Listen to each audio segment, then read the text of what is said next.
Hey everybody, Wild Ass Craig checking here. We are checking in this time from the lot of J&P Cycles down in Daytona. We're here for Daytona Bike Week.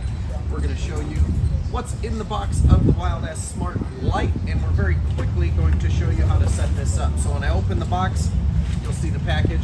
Inside, large baggie with a cushion, and then inside of that, the manual kit. So the manual, straps to strap it to your seat, couple peel and stick patches, a sticker for the toolbox in the beer fridge. That's what you get in there. Now, how do you set these things up? Very simple.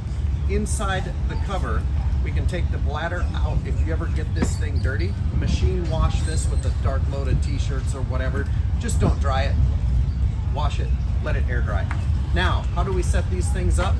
Here's how we set up the Wild Ass Smart Shape cushion. So I'm using the Lite for this example here. The twist valve, open and close real easy. We ship them to you halfway open.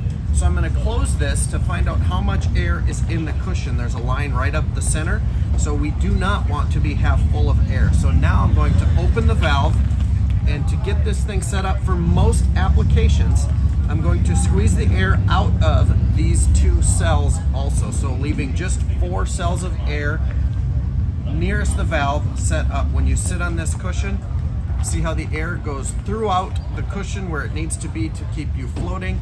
That is a great starting point. If you feel your butt bones on the seat, you simply open the valve, blow just a touch of air into it, and I dropped it just like that. Close it up, good to go. Try that. So try that. That should get you really close. If you have any other questions, shoot us a message, therealwildass@gmail.com. This is the Smart Lite cushion.